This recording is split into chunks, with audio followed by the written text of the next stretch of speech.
ఎందుకు జాని అంత పరిశాన్ అవుతావు? ఇందులో నువ్వు చేసిన తప్పే ఉంది. నాయరే, ఏదో 4 డబ్బుల కోసం ఇద్దరు కామాలు ఉధర్ కామాలు ఇద్దరు మార్చమే తప్ప మర్డర్లు చేసి మనుషుల్ని ఏమార్చలేదురా. ఆ బద్మాష్గాలో ఓ మంచి మనిషి ప్రాణాలు తీశారు, ఓ అమాయకుని కేసులో ఇరికించారు, టోటల్గా కుటుంబాన్నే దిగం చేసేశారు. అయితే ఇప్పుడు ఏం చేస్తావు? హైదరాబాద్ వెళ్ళాలనుకుంటున్నావా? అవును, వెళ్తాను. నా వల్ల జరిగిన తప్పు నేనే సరిదిద్దుకుంటాను. ఏ నేరం చేయని కళ్యాణ్ బాబును కాపాడి ఆ నీచ్ కమీన్ కుత్తే నా కొడుకుల బండారం బయట పెట్టి వాళ్ళని బొక్కలో తోయించి ఆ తర్వాతే బాంబే తిరిగి వస్తాను.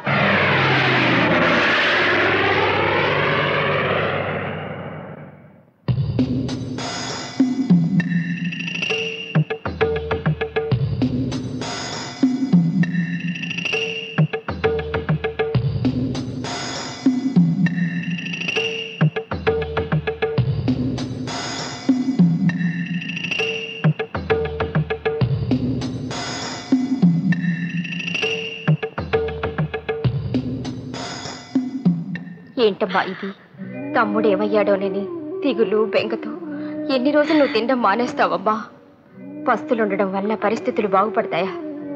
నా మాట విని కొంచెం తినమ్మా. వద్దమ్మా, ఈ తిండి తిని నేను ఎవరి కోసం బతకాలి? కష్టం అంటే తెలియదు నా బాబు. నేరం నెత్తిని వేసుకుని ఎక్కడున్నాడో ఎలా ఉన్నాడో వాడే దిక్కని వాడి మీద ప్రాణాలు పెట్టు బతుకుతుంటే ఆ బిడ్డే దూరం అయిన తర్వాత ఈ తిండి నేను ఎవరి కోసం తినాలి?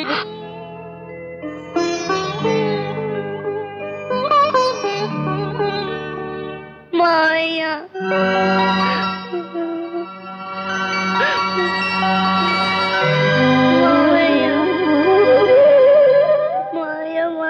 మా స్కూల్లో పిల్లలందరూ మీ మామయ్య మంచివాడు కాదు, మీ మామయ్య ఎవరో చెప్పారు అంటున్నారు మామయ్య.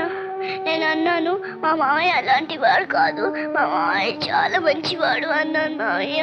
నేను చెప్పింది నిజం కదా మామయ్య? నువ్వు మంచోడు కదూ, చెప్పు మామయ్య. అవునమ్మా, నిజంగా మీ మావయ్య చాలా మంచోడు. ఆ విషయం మీ స్కూల్లో పిల్లలకి, ఈ ఊళ్ళో వాళ్ళందరికీ తెలిసేటట్టు చేస్తాను. కళ్యాణ్, తమ్ముడు, మా నాయనే, నా బాబాయ్, ఎన్నాళ్ళైందిరా నిన్ను చూసి. ఏమిట్రా నీ మీద ఈ నేరాలు నిందలు? ఆ భగవంతుడు నిన్నెందుకురా ఇలా పరీక్షిస్తున్నాడు? నా బాబాయ్, నా తండ్రి, నిద్ర లేక తిండి లేక ఎలా అయిపోయావో చూడు. పద బాబు, అన్నం తిందు గారి, పద పద. నువ్వు కనబడకపోయేసరికి మాలో మేమెంత కుమిలిపోయామో. నన్ను తీసుకునైనా నీ కష్టాన్ని తీర్చి నిన్ను సుఖపెట్టమని ఆ భగవంతుడు కోరుకున్నాను. తిని బాబు. అమ్మా, ముందు నువ్వు తినమ్మా. కళ్యాణ్,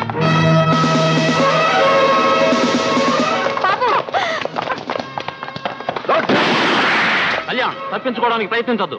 ఇన్స్పెక్టర్ గారు, నా తమ్ముడు నిర్దోషి, వాడికి ఏ పాపం తెలీదు, వాడిని విడిచిపెట్టండి. బాబు, తమ్ముడు, తమ్ముడు, తమ్ముడు, తమ్ముడు.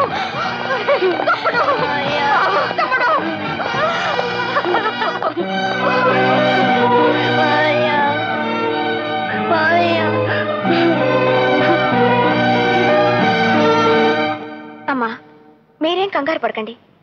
వెంటనే కళ్యాణ్ని బెయిల్ మీద విడిపించడానికి నా సాయశక్తిలా ప్రయత్నిస్తాను. అసలు నేరస్తుల్ని బయట పెట్టాలంటే ముందు కళ్యాణ్ బయటకు రావాలి.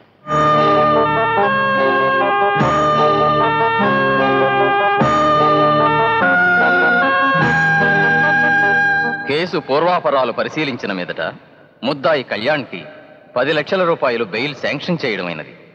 ఈ కేసు వచ్చే నెల 25వ తేదీకి వాయిదా వేయడమైనది. ఫైనల్ హియరింగ్ కి ఇంకా నెల రోజులు ఉంది.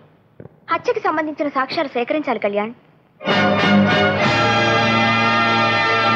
ఓకే.